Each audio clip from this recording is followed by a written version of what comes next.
ପିଲାମାନେ ତମ ସମସ୍ତଙ୍କୁ ମୁଁ ସ୍ୱାଗତ କରୁଛି ମୋ ୟୁଟ୍ୟୁବ ଚ୍ୟାନେଲ। ତ +2 ସେକେଣ୍ଡ ଇୟର ଆର୍ଟ୍ସ ପିଲାମାନେ, ତ ଯୋଉମାନଙ୍କର କ'ଣ ନା ପଲିଟିକାଲ ସାଇନ୍ସ ବା ରାଜନୀତି ବିଜ୍ଞାନ ଅଛି, ତ ପିଲାମାନେ ତ ତମମାନଙ୍କ ପାଇଁ ନେଇ ଆସିଛି ଗୋଟେ VST ଆମେ ଆଲୋଚନା କରିବା। ବହୁତ ଗୁରୁତ୍ୱପୂର୍ଣ୍ଣ ତ ନିହାତି ଭାବରେ, ନହେଲେ କ'ଣ ପାଇଁ ଆଣିଥାନ୍ତି ତମମାନଙ୍କ ପାଇଁ। ତ ଗୁରୁତ୍ୱପୂର୍ଣ୍ଣ ଯେହେତୁ ତମମାନଙ୍କ ପାଇଁ ନେଇ ଆସିଛି, ତ ଆମେ ପରୀକ୍ଷା ଯେତେ ଆମେ ନିଜକୁ ଟେଷ୍ଟ କରିବା ସେତେ ଆମର ଭଲ ହେବ ଏବଂ ଏକ୍ଜାମ ବହୁତ ଭଲସେ ହବ। तो चलो हमें स्टार्ट करिए। वीडियो देखिए पूर्व चैनल नुआ थे सब्सक्राइब करदेव, बेल आइकन को दबाइदेव नुआ नुआ नोटिफिकेशन पे लाइक शेयर करदेव। तो देख तो पिला माने प्रथम क्वेश्चन कौन देछि आलोचना करबा 21टा जेतु तमरा एमसीक्यू। तो प्रथम क्वेश्चन कौन देछि ना निम्नोक्त मध्यरु किए जिला परिषदर मुख्य अटंती। तो जिला परिषदर मुख्य किए अटंती पिला माने चेयरमैन, सभापति, जिलापाल, उप जिलापाल। तो किए जिला परिषदर मुख्य अटंती पिला, जिला परिषदर मुख्य किए अटंती चेयरमैन। तो चेयरमैन तो हबनी, तो कौन जिला परिषदर किए मुख्य अटंती। तो पिला माने कौन हबो ना हे जिवो हमर कौन ना चेयरमैन। नेक्स्ट केंद्र तालिका रे केतोटी विषय अछि। केंद्र तालिका रे केतोटी विषय अछि 98टी, 69टी, 97, 96। केंद्र तालिका रे केतोटी ना 69टी विषय अछि केंद्र तालिका रे। नेक्स्ट गोष्ठी उन्नयन योजना को अनुध्यान करिया पई गठित केउ कमिटी पंचायत राज व्यवस्थार रूपरेखा निर्णय करथिला। अशोक मेहटा, बलवंत राय मेहटा, सरकारिया, शरद पवार। कौन हबा पिला माने बलवंत राय मेहटा। नेक्स्ट निम्नोक्त मध्यरु किए निरापत्ता परिषदर स्थायी सदस्य नुहे। चीन, सोवियत रूस, भारत, अमेरिका। के पिला माने ना भारत। किए ना भारत। नेक्स्ट निम्नोक्त मध्यरु केउटी संघीय राष्ट्र नुहे। England, America, Canada, Bharat. संघीय राष्ट्र किए नुहे ना इंग्लैंड संघीय राष्ट्र नुहे। नेक्स्ट जुग्म तालिका रे केते गोटी विषय अछि 51टी, 52टी, 61, 69। जुग्म तालिका रे केतोटी विषय अछि पिला माने ना 52टी विषय अछि। कोउठी ना जुग्म तालिका रे 52 गोटी विषय रहिछि। परवर्ती क्वेश्चन देखिबा कोन देछि।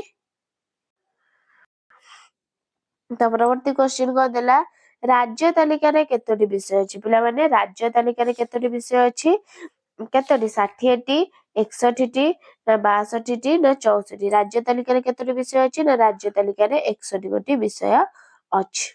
नेक्स्ट पंचशील नीति को आधार करी निम्नोक्त केउ देश सहित भारत संपर्क प्रतिष्ठित। पाकिस्तान, चीन, नेपाल, भूटान। कौन हबा पिला माने ना चीन। कौन ना पंचशील नीति को आधार करी निम्नोक्त केउ देश ना चीन भारत सह संपर्कित।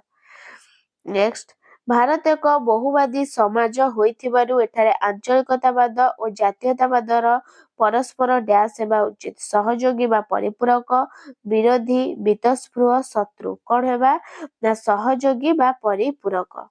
नेक्स्ट आंचलिकतावाद और सांप्रदायिकता ए डैश एकता प्रति एक विपद अटे। अंतर्जातीय, जातीय, धार्मिक, सामाजिक। कौन हबो ना जातीय। आंचलिकतावाद सांप्रदायिकता केउ एकता ना जातीय एकता प्रति विपद अटे। परवर्ती क्वेश्चन नास्ति सूचक अर्थ रे आंचलिकतावादर अर्थ निज अंचल प्रति अत्यधिक दुर्बलता, निज संस्कृति प्रति प्रेम, ना निज अंचल रे बसति स्थापन, ना जातीय स्वार्थ अपेक्षा आंचलिक स्वार्थ उपरे अधिक गुरुत्व। कौन ना जातीय स्वार्थ अपेक्षा आंचलिक स्वार्थ उपरे अधिक गुरुत्व आरोप। नेक्स्ट निम्नोक्त मध्यरु भारत और केउ पड़ोसी राष्ट्र मध्यरे मुक्त सीमा रेखा रहिछि। पाकिस्तान, चीन, नेपाल, बांग्लादेश। कौन हबा पिला माने ना हबो नेपाल। कौन ना नेपाल। नेक्स्ट काश्मीर को नहीं भारत और केउ देश मध्यरे सीमा विवाद रहिछि। चीन, पाकिस्तान, बांग्लादेश, नेपाल। केउ देश रहिछि ना पाकिस्तान। काश्मीर को नहीं भारत और पाकिस्तान देश मध्यरे कौन ना सीमा विवाद रहिछि। नेक्स्ट तिब्बत अंचल को नहीं भारत केउ पड़ोसी राष्ट्र मध्यरे विवाद देखा। चीन, पाकिस्तान, श्रीलंका, बांग्लादेश। कौन हबो ना पाकिस्तान। कौन ना तिब्बत अंचल को नहीं भारत चीन हाँ भारत चीन पिला माने एटा हबो पाकिस्तान सॉरी भूल गला चीन ତିବ୍ବତ ଅଞ୍ଚଳ ନେଇ ଭାରତ ଚୀନ। ନେକ୍ସଟ, ମିଳିତ ଜାତିସଂଘର ସର୍ବପ୍ରଥମ ପ୍ରୟୋଗକାରୀ କିଏ? Franklin Roosevelt, Jawaharlal Nehru, Winston Churchill, James Shotwell. କଣ ହବ ପିଲାମାନେ? ନା ଫ୍ରାଙ୍କଲିନ ରୁଜଭେଲ୍ଟ। ନେକ୍ସଟ, ତିବ୍ବତକୁ ନେଇ ଭାରତ କେଉଁ ପଡୋଶୀ ରାଷ୍ଟ୍ର ମଧ୍ୟରେ ବିବାଦ ଦେଖାଦେଇଛି? ଚୀନ, ପାକିସ୍ତାନ, ବାଂଲାଦେଶ, ନେପାଳ। କଣ ହବ? ନା ଚୀନ। ତିବ୍ବତ ନେଇ ଭାରତ ଚୀନ।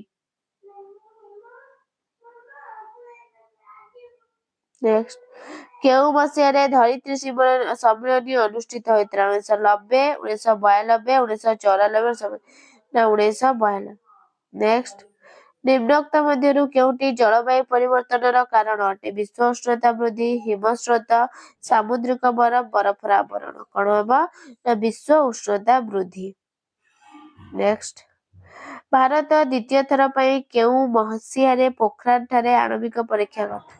1990, 1992, 1996, 1998। କଣ ହବ? ନା 1998ରେ ଦ୍ୱିତୀୟ ଥର ପାଇଁ ପୋଖରାନ ଆଣବିକ ପରୀକ୍ଷା କରିଥିଲେ।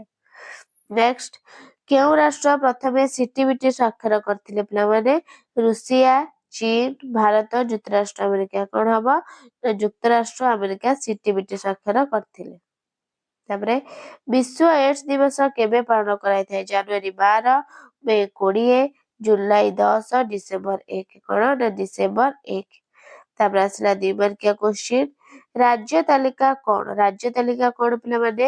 ନା ରାଜ୍ୟ ତାଲିକାଭୁକ୍ତ 61 ଗୋଟି ବିଷୟ ଉପରେ ଆଇନ ପ୍ରଣୟନ କ୍ଷମତା ରାଜ୍ୟ ବ୍ୟବସ୍ଥାପକ ଦିଆଯାଇଛି। ରାଜ୍ୟ ତାଲିକାରେ 61 ଗୋଟି ବିଷୟ ରହିଛି। ତା ଉଦାହରଣ ହେଲା ଆଇନ ଶୃଙ୍ଖଳା, ସ୍ୱାୟତ୍ତ ଶାସନ, କୃଷି, ସ୍ୱାସ୍ଥ୍ୟ, ପରିମଳ, ପୋଲିସ ଆଦି ଆଞ୍ଚଳିକ ସ୍ୱାର୍ଥଜୀବ ବିଷୟ ଏହି ତାଲିକାଭୁକ୍ତ ଅଟେ। ଆନ୍ତଃରାଜ୍ୟ ପରିଷଦ ନା ସର୍ବସାଧାରଣ ସ୍ୱାର୍ଥ ସଂରକ୍ଷଣ ଉଦ୍ଦେଶ୍ୟରେ ରାଷ୍ଟ୍ରପତି ଆନ୍ତଃରାଜ୍ୟ ପରିଷଦ ଗଠନ କରିପାରିବେ ବୋଲି ସମ୍ବିଧାନରେ 263 ଧାରାରେ ବର୍ଣ୍ଣିତ କରାଯାଇଛି।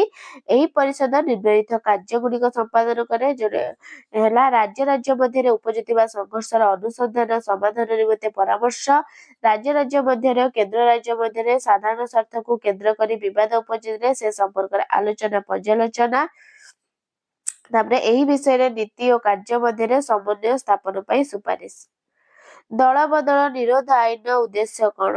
ଏକ ନିର୍ଦ୍ଦିଷ୍ଟ ରାଜନୈତିକ ଦଳର ନିକଟରେ ନିର୍ବାଚନ ଲଢି ସଂସଦ ଟିକେଟରେ ନିର୍ବାଚନ ଲଢି ସଂସଦ ବା ବିଧାନସଭାକୁ ନିର୍ବାଚିତ ହୋଇ ସଭ୍ୟ ହିସାବରେ ଶପଥ ନେଇ ସାରିଲା ପରେ କେରଳ ଅଳ୍ପ କେତେକ ବ୍ୟତିକ୍ରମକୁ ବାଦ ଦେଇ ଅନ୍ୟ କ୍ଷେତ୍ରରେ ଅନ୍ୟ ଦଳକୁ ଲମ୍ଫ ପ୍ରଦାନକୁ 1985 ମସିହାରେ ଦଳବଦଳ ନିରୋଧ ଆଇନ ମାଧ୍ୟମରେ ବାରଣ କରାଯାଉଛି। ଏହା ଦଳବଦଳ ଦ୍ୱାରା ସୃଷ୍ଟି ହେଉଥିବା ରାଜନୈତିକ ଅସ୍ଥିରତାରେ ପ୍ରତିରୋଧ କରିବା ନିମନ୍ତେ ଉଦ୍ଦିଷ୍ଟ ଅଟେ। ନେକ୍ସଟ, ନାରୀ ଆନ୍ଦୋଳନର 2ଟି ଲକ୍ଷ୍ୟ କଣ? ନା ପୁରୁଷମାନଙ୍କ ପରି ମହିଳାମାନଙ୍କୁ ସମାନ ଅଧିକାର ମର୍ଯ୍ୟାଦା ପ୍ରଦାନ, ସମାଜରୁ ନାରୀ ନିର୍ଯାତନାର ବିଲୋପ ସାଧନ। ନେକ୍ସଟ କହିଦେଲା ପରିବେଶ ସୁରକ୍ଷା ଆନ୍ଦୋଳନ ଲକ୍ଷ୍ୟ କଣ? ନା ମାନବ ଜାତିର ସ୍ଥିତି ଓ ପରିବେଶ ସଂରକ୍ଷଣ ପରସ୍ପର ସହ ଜଡ଼ିତ ଅଟନ୍ତି। ପ୍ରାକୃତିକ ସମ୍ବଳର ମାନବରଚିତ ଯୁକ୍ତିଯୁକ୍ତ ଉପଯୋଗ ଜୀବନଶୈଳୀର ପରିବର୍ତ୍ତନ ଆଣିବା ସହ ପରିବେଶ ସୁରକ୍ଷା ପାଇଁ ଅନେକ ଆନ୍ଦୋଳନ ହୋଇଥାଏ। ଅର୍ଥାତ କଣ? ନା ଧାରଣୀୟ ବିକାଶ ହେଉଛି ଏହି ଆନ୍ଦୋଳନର ଲକ୍ଷ୍ୟ। ନେକ୍ସଟ, ବିସ୍ଥାପନ କଣ? ଦେଶର ଅର୍ଥନୈତିକ ବିକାଶ ପାଇଁ ବିଭିନ୍ନ ନଦୀବନ୍ଧ ଯୋଜନା ଓ ଶିଳ୍ପ କାରଖାନା ପ୍ରତିଷ୍ଠା କରାଯାଇଥାଏ। ଏହି ନଦୀବନ୍ଧ ଯୋଜନା ଶିଳ୍ପ କାରଖାନାର କାର୍ଯ୍ୟକାରିତା ପାଇଁ ଗୋଟିଏ ସ୍ଥାନରେ ସ୍ଥାୟୀ ଭାବେ ବସବାସ କରୁଥିବା ଅଧିବାସୀଙ୍କୁ ବାସଚ୍ୟୁତ କରାଇ ଅନ୍ୟ ଏକ ସ୍ଥାନରେ ଥଇଥାନ କରିବା ପ୍ରକ୍ରିୟାକୁ ବିସ୍ଥାପନ କୁହାଯାଏ।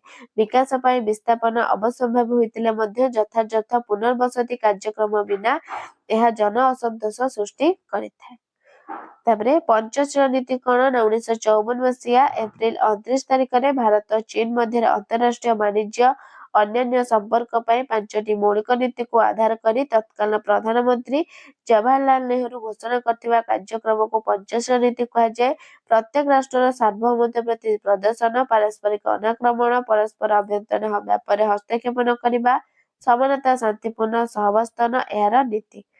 ଗୋଷ୍ଠୀ ନିରପେକ୍ଷ ଆନ୍ଦୋଳନ ସେମିତି କଣ? ନା ଦ୍ୱିତୀୟ ବିଶ୍ୱଯୁଦ୍ଧ ପରେ ପୃଥିବୀର ଦୁଇ ମହାନ ଶକ୍ତି ଯୁକ୍ତରାଷ୍ଟ୍ର ଆମେରିକା ସୋଭିଏତ ସଂଘ ନେତୃତ୍ୱରେ ଗଠିତ ସାମରିକ ମେଣ୍ଟ ମଧ୍ୟରେ ଶୀତଳ ଯୁଦ୍ଧ ଆରମ୍ଭ ହୋଇଥିଲା। ଏହି ଶୀତଳ ଯୁଦ୍ଧରୁ ଦୂରେଇ ରହିବା ପାଇଁ ଭାରତ ନେତୃତ୍ୱରେ ଏସିଆ ଓ ଆଫ୍ରିକାର ନୂତନ ଭାବେ ସ୍ୱାଧୀନତା ଲାଭ କରିଥିବା ରାଷ୍ଟ୍ରମାନେ ବିଶ୍ୱ ଶାନ୍ତି ଓ ସହଯୋଗ ଲକ୍ଷ୍ୟରେ ପ୍ରତିଷ୍ଠା କରିଥିବା ମେଣ୍ଟ ଗୋଷ୍ଠୀ ନିରପେକ୍ଷ ଆନ୍ଦୋଳନ ଆରମ୍ଭ କରିଥିଲେ। ତାପରେ ନେକ୍ସଟ କଣ ଆସିଲା, ନିରାପତ୍ତା ପରିଷଦର ଗଠନ। ନିରାପତ୍ତା ପରିଷଦର ଗଠନ ନା ସଂଯୁକ୍ତ ଜାତିସଂଘର କାର୍ଯ୍ୟନିର୍ବାହୀ ଅଙ୍ଗ ରୂପେ ନିରାପତ୍ତା ପରିଷଦ ପରିଚିତ। ଏଥିରେ 5 ଜଣ ସ୍ଥାୟୀ ସଦସ୍ୟ, 10 ଜଣ ଅସ୍ଥାୟୀ ସଦସ୍ୟ।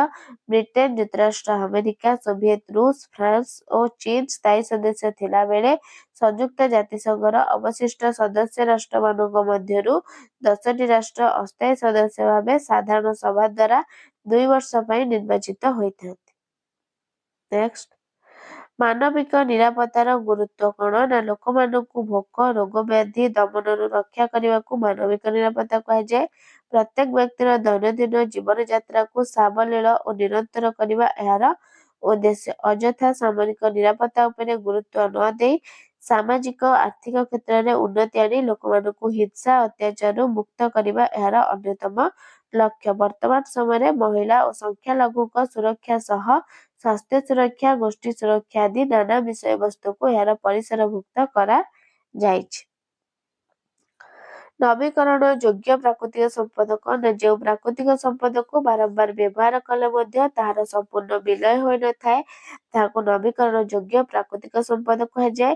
ଜଳ, ବାୟୁ, ମୃତ୍ତିକା ଆଦି ବିଭିନ୍ନ ଉପାୟରେ କ୍ଷୟ ହୋଇଥିଲେ ମଧ୍ୟ ଏହା ପ୍ରାକୃତିକ ଉପାୟରେ ଏହାର ପୂର୍ବ ସ୍ଥିତିକୁ ଫେରି ଆସିଥାଏ। ସେହିପରି ସୌରଶକ୍ତି, ତାପଜ ଶକ୍ତି, ବିଦ୍ୟୁତ ଶକ୍ତି ଆଦି ନବୀକରଣ ଯୋଗ୍ୟ ପ୍ରାକୃତିକ ସମ୍ପଦ।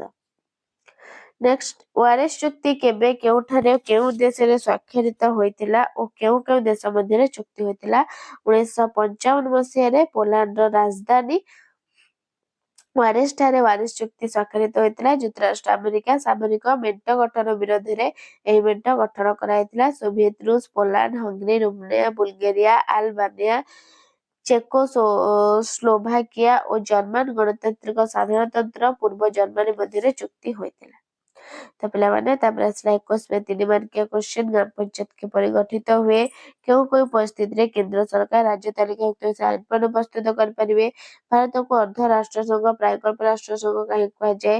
ପୋସ୍କୋ ବିରୋଧୀ ଆନ୍ଦୋଳନ ଟିପ୍ପଣୀ, ବିସ୍ଥାପନ ବିରୋଧୀ ଆନ୍ଦୋଳନ ଆଭିମୁଖ୍ୟ, କାଶ୍ମୀର ବିବାଦର ରୂପରେଖ, ସଂଯୁକ୍ତ ରାଷ୍ଟ୍ରସଂଘର ସନଦ, ଆନ୍ତର୍ଜାତୀୟ ମୁଦ୍ରାପାଣ୍ଠିର କାର୍ଯ୍ୟଗୁଡ଼ିକ, ତାସ୍କେଣ୍ଟ ରାଜିନାମାର ବିଶେଷତ୍ୱ, ମାନବିକ ନିରାପତ୍ତାର ଗୁରୁତ୍ୱ, ଅସ୍ତ୍ରଶସ୍ତ୍ର ପ୍ରତିଯୋଗିତାର କୁଫଳଗୁଡ଼ିକ, ଅସ୍ତ୍ରଶସ୍ତ୍ର ପ୍ରତିଯୋଗିତାର ପରିମାଣଗୁଡ଼ିକ ଉଲ୍ଲେଖ କର। ତାପରେ 8 ମାର୍କିଆ କ୍ୱେଶ୍ଚିନ୍।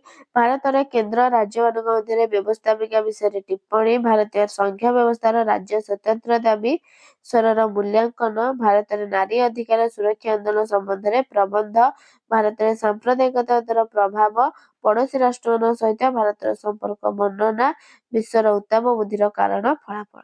ତ 3 ମାର୍କିଆ କ୍ୱେଶ୍ଚିନ୍ ଆନ୍ସର ଦେଖିବା। ଦେଖ ପିଲାମାନେ, ଗ୍ରାମ ପଞ୍ଚାୟତ କିପରି ଗଠିତ ହୁଏ? ଗ୍ରାମ ପଞ୍ଚାୟତ ହେଉଛି ପଞ୍ଚାୟତ ବ୍ୟବସ୍ଥାର ସର୍ବନିମ୍ନ ସୋପାନ। ଏଇଟା ସବୁ ଗ୍ରାମ ପଞ୍ଚାୟତ। ତାପରେ ଆସିଲା କେଉଁ କେଉଁ ପରିସ୍ଥିତିରେ କେନ୍ଦ୍ର ସରକାର ରାଜ୍ୟ ତାଲିକାଭୁକ୍ତ ବିଷୟରେ ଆଇନ ପ୍ରଣୟନ କରିପାରିବେ?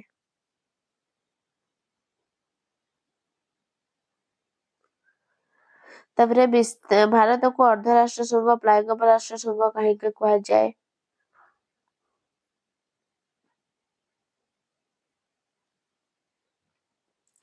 ପୋସ୍କୋ ବିରୋଧୀ ଆନ୍ଦୋଳନ, ପୋସ୍କୋ ବିରୋଧୀ